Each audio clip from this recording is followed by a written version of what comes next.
மதுரையிலிருந்து அழகர்கோவில் வழியாக மேலூர் செல்லும் சாலையில் சுமார் 27 கிலோமீட்டர் தூரத்தில் அமைந்துள்ளது வல்லாளப்பட்டி. வல்லாளப்பட்டிக்கு தொழிற் மீடியா விஷன் மேற்கொண்ட பயணம் பிரமிப்புகளை ஏற்படுத்திய மறக்க முடியாத பயணமாக அமைந்தது. காரைக்குடி செட்டிநாடு பகுதிகளில் வாழ்ந்த மக்கள் சில நூறு ஆண்டுகளுக்கு முன்பு வணிகத்தின் பொருட்டு புலம்பெயர்ந்து வந்து மதுரைக்கு அருகில் உள்ள கொட்டக்குடி, நாமினிப்பட்டி, வல்லாளப்பட்டி, அட்டப்பட்டி, கீழையூர், ஏரியூர் உள்ளிட்ட ஊர்களில் நிரந்தரமாக குடியேறினர். இவர்கள் ஏழூர் மக்கள் என்று அழைக்கப்பட்டனர். இந்த ஏழூர் மக்கள் தங்களுக்குள்ளேயே பெண் கொடுத்து பெண்ணெடுத்துக் கொள்வார்களாம். தங்கள் தாய் நிலமான செட்டிநாட்டோடு தொடர்பற்று போய்விட்டாலும் சடங்கு சம்பிரதாயங்களில் தற்போது வரை நாட்டார் குல மக்களாகவே இவர்கள் வாழ்ந்து வருகின்றனர். தாங்கள் குடியிருக்கும் வீடுகளையும் செட்டிநாட்டில் உள்ளது போலவே அமைத்துக் கொண்டார்கள். வாருங்கள், வல்லாளப்பட்டியில் அமைந்துள்ள செட்டிநாட்டு வீடு ஒன்றை பார்ப்போம். இந்த வீடு ஆனாரூனா அருணாச்சலம் செட்டியார் வீடு என்று அழைக்கப்படுகிறது. புலவர் வீடு என்றும் இதை சிலர் சொல்கிறார்கள். காரணம் கேட்டபோது செட்டிநாட்டில் உள்ள நாட்டரசன் கோட்டையில் பிறந்த கம்பரின் வழித்தோன்றல்கள் இவர்கள், அதனால் புலவர் வீடு என்று அழைக்கப்படுகிறது என்கின்றனர் இப்பகுதி மக்கள். நூற்றாண்டுகள் கடந்து நிற்கும் புலவர் வீட்டிற்குள் செல்வோம், வாருங்கள். அன்பிற்குரிய தொழிற் மீடியா விஷன் நேயர்களே, நம்முடைய தமிழர்கள் கூட்டு குடும்பமாகவே வாழ்ந்து பழக்கப்பட்டவர்கள். தற்காலத்தில் அது ஒரு அறையில் சுருங்கி, இன்னும் சொல்ல போனால் அலைபேசிக்குள் சுருங்கிவிட்டது என்று சொல்லலாம். இந்த சூழலில் அந்த முன்னோர்கள் வாழ்ந்த வீட்டை பார்க்கும் போது நமக்கு பிரமிப்பு தான் ஏற்படுகிறது என்றால் வியப்பில்லை. அந்த அளவிற்கு ஒரு பிரம்மாண்டமான வீட்டை, கிட்டத்தட்ட 10 குடும்பங்களுக்கு மேல் இணைந்து வாழ்ந்த ஒரு வீட்டை நாம் இப்போது பார்க்க போகிறோம்.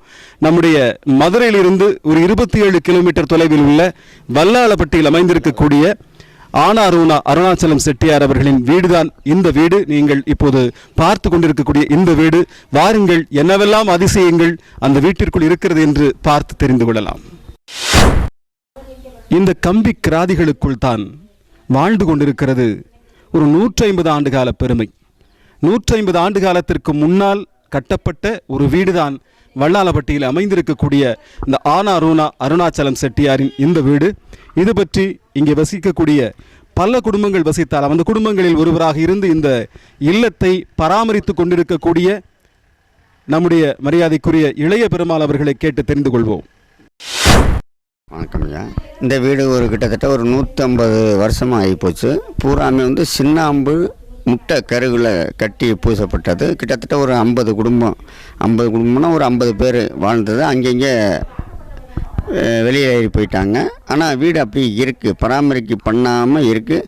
ஆனால் இந்த வீட்டில் வேர்ல்டு அளவில் இந்த வீடு போயிருக்கு. யாரெல்லாம் இங்கே வந்திருக்காங்க? எல்லா ஃபாரின்லேருந்து எல்லாமே வந்திருக்காங்க. நம்ம இதில் இது குட்டியாருவாங்க பாருங்கள், ஃபாரின்லேருந்து வரவங்க கெஸ்டெல்லாம், அவங்க எல்லாமே இங்கே குட்டியாந்து வீடை காமிச்சிட்டு போவாங்க. நான் அந்த ஒரு சாவி இல்லை, இல்லைன்னா இன்னும் நீங்கள் போய் மேலே பார்க்கலாம். அதோடைய சிப்பி எல்லாம் இன்னும் வரைஞ்சது எதுவுமே அப்படியே பெயிண்டிங் இருக்குது. இந்த சிலைகள் பண்ணுறதுக்கு கூட இந்த மாதிரி ஆளுகள் இல்லை இன்றைக்குள்ள சூழ்நிலை. அங்கே பாருங்கள், அந்த முட்டை கருவெல்லாம் அப்படியே இருக்குது. அந்த மாதிரி இதில் சின்னாம்பும் வெள்ளை கருவும் கட்டின வீடு. இந்த தண்ணி எடுக்கிறதுக்கு இங்கேருந்து ஒரு 16 கிலோமீட்டரில் தான் போய் தண்ணி எடுத்தாந்து கட்டினது. வெறும் சின்னாம்பாலே கட்டப்பட்டது. அவர் சொன்னது போல் அந்த காலத்து வீடுகள் எல்லாம் அந்த சுண்ணாம்பு கற்கள், சுட்ட செங்கற்கள், இன்னும் முட்டையின் அந்த வெள்ளைக்கரு, கருப்பட்டி சாறு இவையெல்லாம் கலந்து கட்டப்பட்ட வீடுகளாகத்தான் இருக்கின்றன. 150 ஆண்டுகள் கடந்தும் அந்த கம்பீரத்தோடு அப்படி நிற்கிறதை பார்க்கும்போது நமக்கு அதனுடைய நுட்பம் புரிகிறது. இப்போது கூட அந்த நுட்பங்கள் எல்லாம் இல்லை. ஒரு 10 ஆண்டுகள் ஆனாலே வீடு விரிவு விட்டு அதோடைய சீர்தன்மை மாறிவிடுகிறது என்று சொல்லலாம். ஆனால் இந்த வீடுகள் அப்படியே கம்பீரமாக நிலைத்து நிற்பதை நாம் பார்த்து கொண்டிருக்கிறோம். வாருங்கள், வீட்டிற்குள் என்னவெல்லாம் இருக்கின்றன என்று பார்ப்போம். வீடு என்றால் சொர்க்கம் என்பது பொருள். வீடு எனும் சொல் அழகிய தமிழ் சொல். சொர்க்கம் என்பது பொருள். சொர்க்கம் போன்ற ஒரு வாழ்க்கையை இங்கே இருக்கக்கூடிய முன்னோர்கள் எல்லாம் வாழ்ந்திருக்கிறார்கள். இதோ இந்த தூணை பார்க்கிறோம். பர்மாவிலிருந்து தெரிவிக்கப்பட்ட தேக்கு மரத்தில் செய்யப்பட்ட தூண்களால் கட்டப்பட்ட ஒரு அற்புதமான வீடு. தூண்களாக இங்கே இந்த வீட்டை தாங்கக்கூடிய தூண்களாக இருக்கின்றன இந்த தூண்கள், இந்த தேக்கு தூண்கள். இந்த வீட்டிலே குடும்பத்தை தாங்கக்கூடிய தூண்களாக இருக்கக்கூடியவர்கள் இந்த பரம்பரையில் வந்தவர்கள். அப்படி ஒருவர் தான் நம்முடைய பெருமாள் அவர்கள். அவரை கேட்டு தெரிந்து கொள்வோம், எப்படி இந்த பர்மா தேக்கெல்லாம் அந்த காலத்திலே கொண்டு வந்தார்கள். பர்மா தேக்கெல்லாம் அப்போ இருந்து அவங்க அங்கேருந்து சம்பாரித்து வந்தவர்கள், அங்கே பர்மாவில் இருந்து சம்பாரித்து அங்கேருந்தே கட்டி அனுப்பிச்சவர்கள். இதுக்கு வெள்ளைக்கருகளுடைய முட்டையோடு தான் பூராமே பூசினது வீடு கட்டப்பட்டு. அங்கேருந்து ஒரு 4 கிலோமீட்டருக்கு அங்கிட்டு தண்ணி எடுத்தாந்து கட்டப்பட்டது. மொத்தம் எத்தனை குடும்பம் இங்கே வசிச்சாங்க? மொத்தம் இங்கே 10 குடும்பம். 10 குடும்பம். 10 குடும்பத்து அவ்வளோ பேர் இருந்தப்போ இந்த வீடு எப்படி இருந்ததுங்க? ஜேன்னு இருக்கு. இந்த ரோட்டில் படுக்கிறதுக்கு பாய் போடுவோம். இந்த தார் ரோடு போட்ட பிறகு யாரும் படுக்கிறதில்ல. இடம் போட்டுருவான் 4 மணிக்கே படுக்கிறதுக்கு. அந்த ஒரு கோயில் மாடு, சின்ன கோயில் மாடு வரும், அது பாட்டுக்கு ஓரமாக போகும். இந்த ரோடு போட்டாங்க, அதுலேருந்து படுக்க ஆளும் இல்லை. நிச்சயமாக ஒரு பிரமிப்பான ஒரு வாழ்க்கையாகவே இருக்கிறது இந்த வாழ்க்கையை நாம் கேள்விப்படும் போது. தற்போதெல்லாம் 2 பேர் தங்கக்கூடிய அறைகள் மட்டுமே வீடுகள் எனும் பேரிலே தற்போது இருந்து கொண்டிருக்கின்றன. ஒரு 50 பேர் ஒரு வீட்டில் இருந்தால் எப்படி இருக்கும்? தினந்தோறும் திருவிழா என்று சொல்லலாம். அந்த அளவிற்கு அவர் சொன்னது போல் ஜே என்று இருக்கும் என்று சொன்னார். அது மாதிரி ரொம்ப அழகான ஒரு வாழ்க்கை வாழ்ந்திருக்காங்க. அந்த வாழ்க்கைக்குள்ள மீண்டும் போலாம். இன்னும் உள்ள என்னெல்லாம் அவங்க அதிசயங்களை வச்சிருக்காங்கன்னு பார்க்கலாம் வாங்க. நீங்கள் பார்த்து கொண்டிருக்கக்கூடியது இந்த வீட்டின் நிலை. இது ஒரு 3 அடுக்கு நிலையாக இருக்கிறது. அதுவும் கூட தேக்கு மரத்தினால் மிக அற்புதமான வேலைப்பாடுகளோடு அமைந்திருக்கக்கூடிய நிலையாக இருக்கிறது. அந்த நிலையை நாம் இப்போது கடந்து வீட்டிற்குள் சென்று கொண்டிருக்கிறோம்.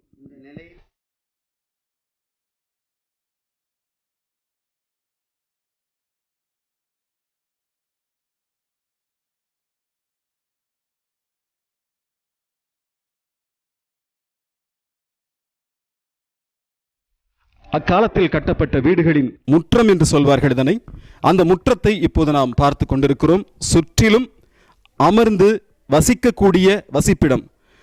அது நடுவில் ஒரு முற்றம், சூரிய வெளிச்சம் நன்றாக உள்ளே விழுமாறு இருக்கக்கூடிய முற்றம்.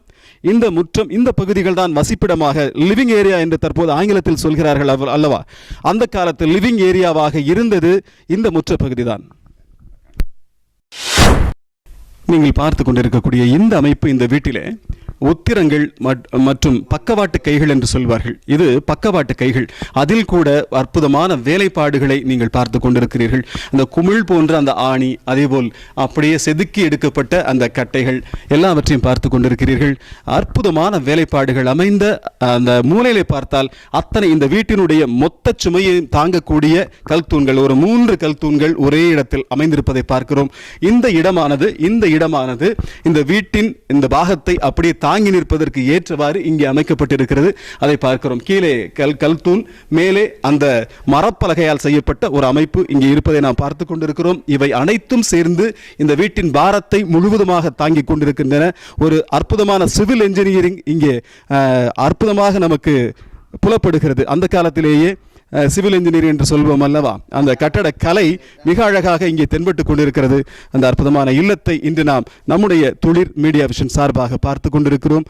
பாருங்கள், இந்த அழகிய காட்சிகள் எல்லாம் உங்களுக்காக தொடர்ந்து வரும்.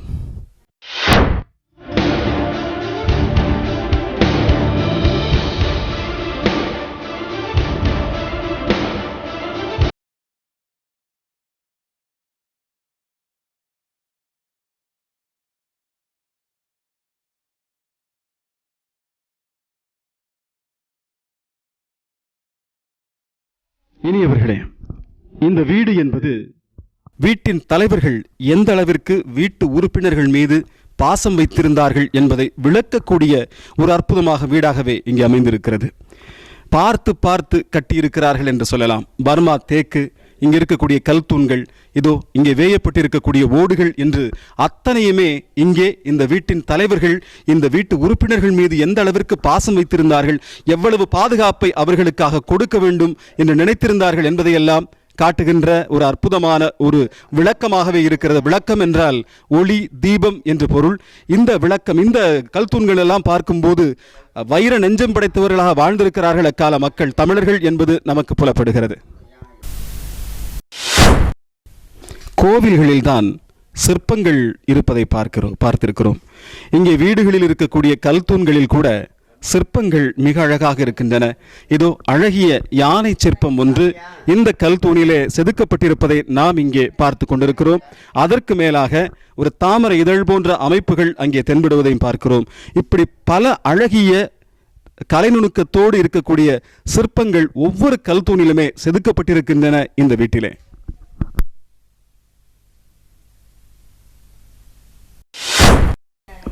இந்த வீட்டிலே முற்றத்தை சுற்றிலும் அறைகள் இருக்கின்றன.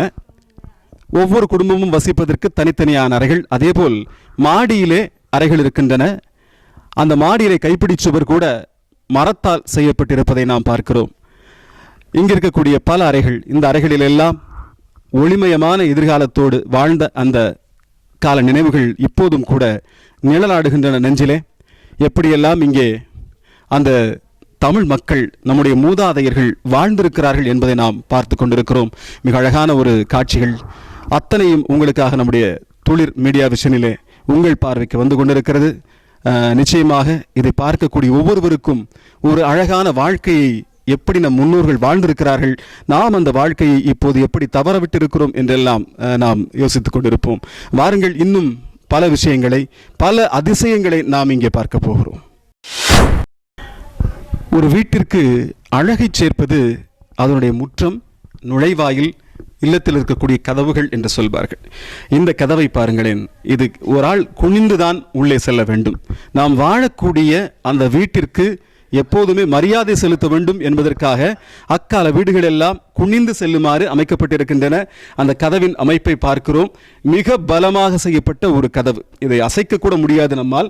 அப்படி இரும்பிலும் தேக்கிலும் செய்யப்பட்ட ஒரு கதவை நாம் பார்க்கிறோம். 5 குமிழ்கள் இங்கே இருக்கின்றன. இந்த பட்டகத்திலே 5 குமிழ்கள் இருக்கின்றன. மிக அழகான பூ வேலைப்பாடுகள், மயில் உருவங்கள் எல்லாம் அந்த கதவிற்கு மேலாக இருக்கக்கூடிய நிலையிலே செதுக்கப்பட்டிருக்கக்கூடிய காட்சி. எந்த அளவிற்கு ஒரு அகலமான ஒரு பட்டை, இங்கே மரப்பட்டை இருக்கிறது என்பதை நீங்கள் பார்த்து கொண்டிருக்கிறீர்கள். பலமான ஒரு அமைப்பாக இந்த கதவு இங்கே அமைந்திருக்கிறது. அதை பார்க்கிறோம்.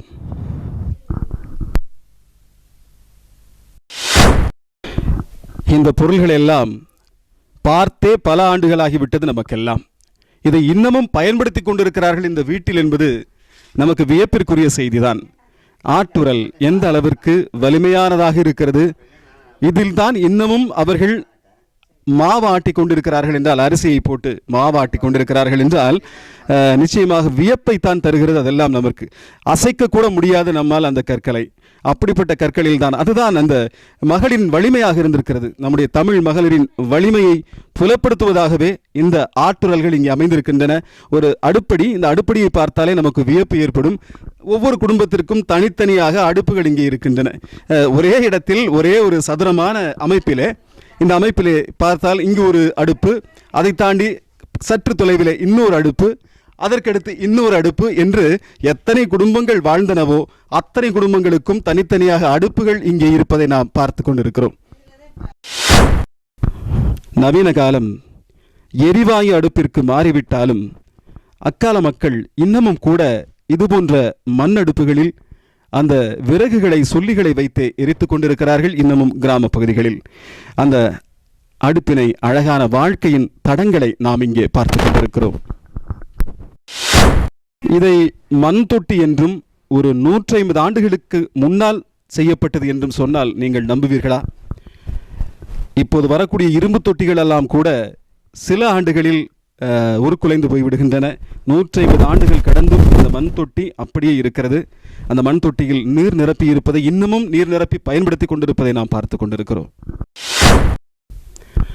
மணிமாளிகை மாடங்களும் மலர் தூவிய மஞ்சங்களும் தாய் வீடு போலில்லை என்று ஒரு பாடல் வரி வரும்.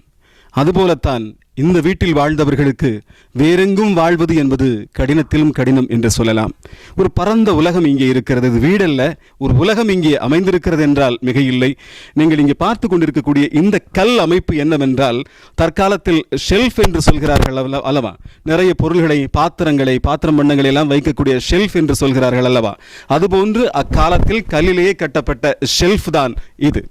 ஆங்கிலத்தில் ஷெல்ஃப், பொருள்கள் வைக்கக்கூடிய, அந்த பாத்திரங்கள் வைக்கக்கூடிய கல் தூண்கள் இவை. நீங்கள் இப்போது பார்த்து கொண்டிருக்கிறீர்கள். அந்த கல் தூண்களை ஒரு சதுரமான அமைப்பிலே அதுவும் அமைக்கப்பட்டிருக்கிறது. மிக அகன்ற ஒரு பகுதியாகவே இந்த பகுதி இருக்கிறது. ஒரு அடுப்படியை இப்படி பார்ப்பது என்பது ஆச்சரியத்திலும் ஆச்சரியம்.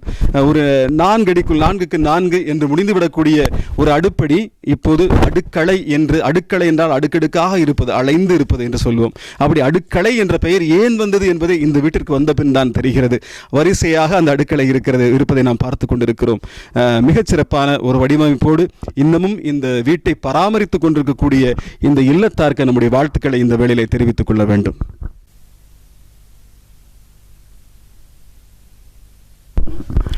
இங்கே ஒரு அதிசயமான அமைப்பு இருக்கிறது. சில இடங்களில் பார்க்கிறோம் ரகசிய சுரங்கம் போல ஒரு அமைப்பு செல்கிறது. இது என்ன அப்படின்னு கேட்கலாம். சொல்லுங்க சார், இது என்ன? இது நெல் ஆக்சுவலாக வந்து அதில் போட்டு ஆடி மாதம் போட்டு ஆவணியில் வைக்கிறது. அதனால மேலே வந்து நெல் போட்டுருவோம், ஆடியில் நெல் எடுத்து ஊற்றுக்குறோம். நெல் எப்படி போடுவீங்க? இதில் மேலே ஏறி மேலே கொட்டிடுவோம், இங்கிட்ட கீழே இப்படி அள்ளிக்கிடலாம். இந்த இதில் இருந்து அள்ளிக்கிடுவாங்க. ஆமாம், சரி. எப்போவுமே ஒவ்வொரு வீட்டுக்கும் ஒவ்வொரு மச்சு இருக்கும். நெல் இதில் கண்டிப்பாக போட்டுக்கணும். ஏன்னா வீட்டில் வாழ்ந்த வீட்டில் நெல் இருக்கணும் அப்படின்னு சொல்கிறாக்கா நெல் எப்போவுமே இருக்கும். நெல் இருக்கும் எப்போவுமே. அந்த நெல்மணிகள் தான் ஒரு வீட்டின் செல்வம் என்று சொல்வார்கள். அந்த செல்வம் எப்போதும் குறையக்கூடாது என்பதற்காக இது போன்ற ஒரு ரகசிய அமைப்பை ஏற்படுத்தி வைத்திருக்கிறார்கள். இது நிறைய அந்த நெல்லை கொட்டி வைப்பார்களாம். வேண்டும் போது அந்த நெல்லை திறந்து எடுத்துக்கொள்ளலாம். மேலே ஏறி கொட்டக்கூடிய வகையிலே இந்த அமைப்பு இங்கே அமைக்கப்பட்டிருக்கிறது. எப்படிப்பட்ட வாழ்வியல் முறை பாருங்களேன். மிக அழகான ஒரு வாழ்வியல் முறை. அந்த நெல்லை சேர்த்து வைக்க வேண்டும். நெல் விதைகள் இப்போது எல்லாம் நம்முடைய தமிழகத்திலே பல்லாயிரக்கணக்கான நெல் வகைகள் இருந்ததாக சொல்கிறார்கள். பலவற்றை நாம் இப்போது இழந்து விட்டோம். இது போன்ற சில அமைப்புகள் இருந்திருந்தால், பல இல்லங்களிலும் இருந்திருந்தால், ஒருவேளை அவற்றை நாம் இழந்திருக்க மாட்டோமோ என்று இப்போது தோன்றுகிறது. ஒரு ஆச்சரியமான செய்தி. இந்த நெல் கொட்டி வைக்கக்கூடிய இந்த அறையிலே கிட்டத்தட்ட 150 மூடை நெல்லை கொட்டி வைக்க முடியுமாம். வியப்பாகவே இருக்கிறது. ஒவ்வொன்றும் இவர்கள் சொல்ல நமக்கு வியப்பு தான் மேலிடுகிறது. ஒரு 150 மூடை நெல்லை இதில் கொட்டி வைக்க முடியும் என்றால் எப்படிப்பட்ட சேமிப்பு உத்தியை கையாண்டிருக்கிறார்கள் பாருங்கள்.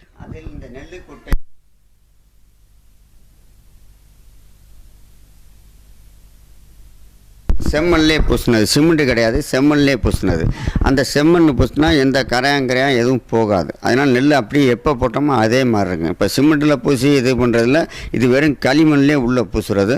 ஆனால் வருஷத்துக்கு ஒரு ட்ரிப்பு சாணியை போட்டு தடவி விட்டு புங்கங்கொலையை உள்ளே போட்டு விட்ருவோம், இந்த வண்டி கிண்டு போகாமல் இருக்கிறது. அதனால் இது பூராமே பாரம்பரிய மண்ணில் தயாரிப்பட்டினது. அவர் சொல்வது உங்களுக்கு புரியும் என்று நினைக்கிறேன். களிமண் மற்றும் செம்மண்ணை கொண்டு இந்த அறையை கட்டியிருப்பதால் எப்போதுமே அந்த நெல் கெட்டுப்போவதற்கான வாய்ப்பே இல்லை என்கிறார்கள். இப்போதெல்லாம் என்னென்னவோ நவீன கண்டுபிடிப்புகள் எல்லாம் வந்துவிட்டன. ஆனாலும் கூட நெல்லில் புழு வைப்பது, சின்ன சின்ன பூச்சிகள் அடைவது என்றெல்லாம் இருக்கின்றன. கரையான் கூட அரிக்காது. இப்படிப்பட்ட செம்மணிலும் களிமண்ணிலும் இது போன்று கட்டி வைத்து விட்டால் நெல் கெடவே கெடாது என்று சொல்வது ஆச்சரியத்தை அளிக்கக்கூடியதாக தான் இருக்கிறது. இனியவர்களே, ஒரு வீட்டிற்குள் நுழையும் போது எந்த அளவிற்கு அந்த வரவேற்பு இருக்கிறதோ அந்த அளவிற்கு அந்த வீட்டிலே செல்வம் கொளிக்கும் என்று சொல்வார்கள், செல்வாக்கு நிறைய இருக்கும் என்று சொல்வார்கள். அப்படிப்பட்ட வரவேற்பு இவர்கள் ஒவ்வொருவர் முகத்திலும் சொல்வார்களே, விருந்து புறத்ததா தான் உண்டல் சாவா மருந்தனும் வேண்டர் பாட்டு. அந்த மாதிரி திருக்குறளில் சொன்ன மாதிரி இவங்க விருந்தினர்கள் நாங்கள் யாரோ தெரியாதவர்கள். இன்னும் சொல்ல போனால் இந்த வீடியோவை எடுக்கிறோம் என்று கூட அறிவிப்பு கூட கொடுக்காமல் இருந்தவர்கள். இவர்கள் வரவேற்பு இருக்கிறதே, நிச்சயமாக இப்படி ஒரு வரவேற்பை இதற்கு முன் நாங்கள் கண்டதில்லை. அப்படிப்பட்ட அழகிய நெஞ்சங்கள் இங்கே திரண்டிருக்கின்றன. அவர்கள் அனைவருக்கும் இன்னும் வாழ்வாங்கு வாழ நம்முடைய அருமையான துளிர் மீடியா விஷன் சார்பாக வாழ்த்துக்களை தெரிவித்துக் கொண்டு, இந்த அழகான வீடு போல் இன்னமும் இவர்கள் பரம்பரை இன்னமும் பல நூறாண்டுகள் பல்லாயிரம் ஆண்டுகள் இந்த வீடு இப்படியே நிலைத்திருக்க வேண்டும், இந்த மக்களின் இந்த குடும்பங்களின் வாழ்வு செழிக்க வேண்டும் என்று கேட்டுக்கொண்டு இந்த நிகழ்ச்சியை நிறைவு செய்கிறோம். நிச்சயமாக இந்த சொர்க்கத்திற்கு இன்று வந்தது மகிழ்ச்சி. மீண்டும் சந்திப்போம் இன்னொரு அருமையான வீடியோவில். நன்றி நேயர்களே.